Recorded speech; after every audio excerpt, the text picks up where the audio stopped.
त्याहीपेक्षा अदर देशामध्ये गगन मलिक यांची प्रसिद्धी आहे आणि गगन मलिक हे नाव जरी आपल्याला अनोळखी वाटत असेल तरी पण मात्र जगामध्ये गगन मलिक हे नाव मात्र खूप प्रसिद्ध आहे आणि म्हणून या शहरामध्ये त्यांनी श्रमण अशोक हे त्यांना नाव मिळालेलं आहे.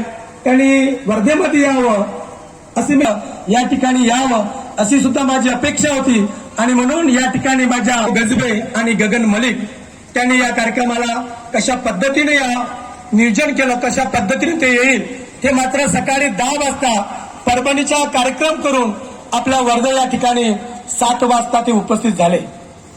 आणि पुढील आपण वर्धेमध्ये मॉनेस्ट्रीचं काम हातामध्ये घेतलेलं आहे. तुम्हाला माहित नसेल, आपण धम्म परिषदेमध्ये सांगितलं होतं की जर तुम्ही जमीन जर मला दान देणार नसेल तर आपण पुढील धम्म परिषद घेणार नव्हतो.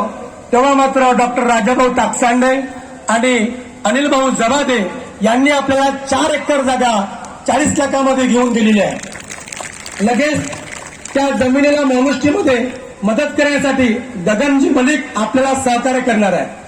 गगन मलिक आणि थायलंडचे भिक्खू संघ सुद्धा. आणि म्हणून आपण सर्वांनी गगन मलिक यांचं स्वागत टाळ्यांनी केलं पाहिजे.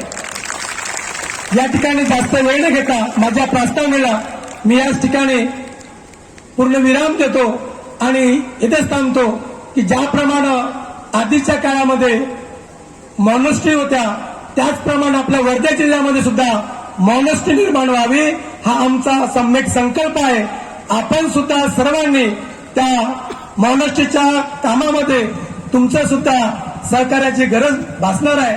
तेव्हा आम्ही लगेच पुढील महिन्यामध्ये त्या मॉनेस्ट्रीच्या कामाला आम्ही सुरुवात करणार आहोत. तेव्हा मी या ठिकाणी माझ्या विचाराला परिपूर्ण विराम देतो. इथेच थांबतो.